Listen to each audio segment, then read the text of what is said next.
Le foot, c'est vraiment l'activité sportive.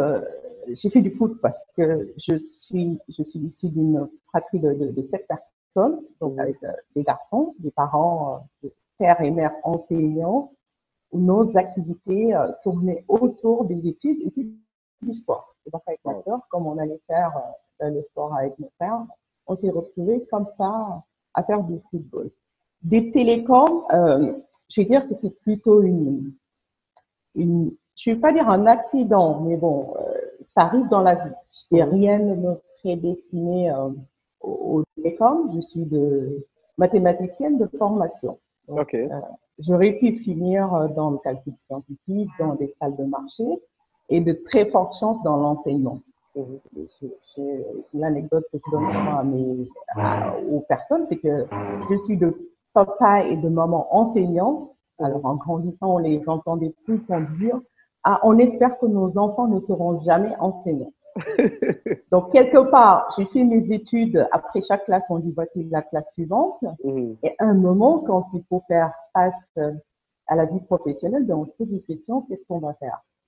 Donc moi, je me suis retrouvée dans des études statistiques, d'abord dans le domaine pharmaceutique, Mhm. immunologique. C'est vraiment une opportunité qui s'est ouverte en Afrique, donc j'étais en France, et c'est comme ça que j'ai rejoint le Mali en 2003. Euh, d'abord au niveau du réseau, donc au niveau de la technique. Mhm.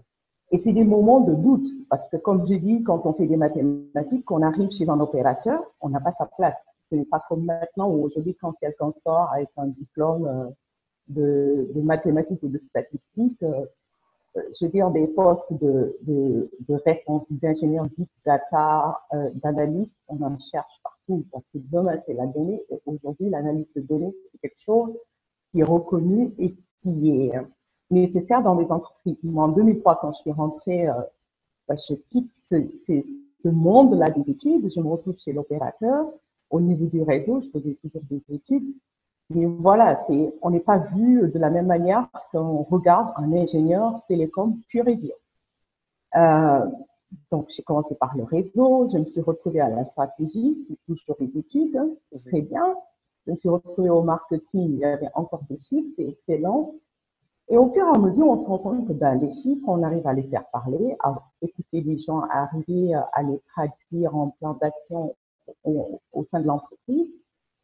Et naturellement, j'ai jamais été la personne qui se cantonne sur sa fiche de poste. J'aime bien regarder ailleurs, revenir avec des informations des sujets auxquels parfois les gens ne s'attendaient pas. Et au fur et à mesure, c'est comme ça que je peux dire que j'ai à peu près fait la plupart des fonctions de l'entreprise, que ce soit au Mali, au Sénégal, en Guinée. Donc j'ai vu, je suis passée du réseau, le marketing, la stratégie, la finance, Wow. le wholesale qui OK. apparemment est mon dernier amour chez Orange parce que depuis 2011 ou 2012, je crois que je suis dans le domaine du wholesale Mhm. et euh, jusqu'à maintenant, mon activité est encore en lien étroit avec le wholesale. Et donc en 2011, comme je dis, je me retrouve à l'unité toute jeune. Je donne toujours l'anecdote de M. Abossé que vous avez déjà eu l'honneur de Mhm. recevoir. Oui. Où ma première réunion à l'unité, je suis arrivée, j'ai dit, en lui disant, mais qu'est-ce que je fais là? Il n'y a que des vieux. Il me dit, mais c'est quoi? Tu penses que tu ne seras pas vieille un jour? Et maintenant, quand je suis à l'UIT, que des gens m'approchent, bonjour madame, votre expérience, j'ai toujours cette anecdote dans un Mhm. coin de la tête en me disant, je vais bientôt faire partie des vieilles de l'UIT, mais bon, je l'assume naturellement. Et donc, chemin faisant, bah, à force de faire des contributions, de challenger et vraiment de, comme je le dis, le mot engagement que j'aime bien, c'est Mhm. l'engagement sur tous les sujets touchant aux intérêts du continent africain.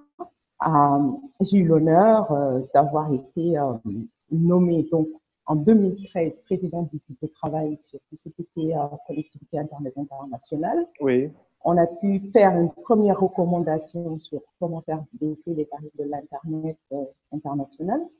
Donc, c'est une recommandation mondiale. Et en 2016, une deuxième recommandation sur la mise en place des points d'échange Internet, qui est vraiment un sujet qui a été porté par l'Union africaine. Aujourd'hui, dans certains pays de l'Afrique subsaharienne, on a déjà des projets qui sont déjà adoptés avec la mise en place des points d'échange Internet. Donc, c'est la recommandation des 52. Et c'est pendant cette même période, donc en 2016, c'est pendant l'Assemblée mondiale de normalisation des téléphones, Oui.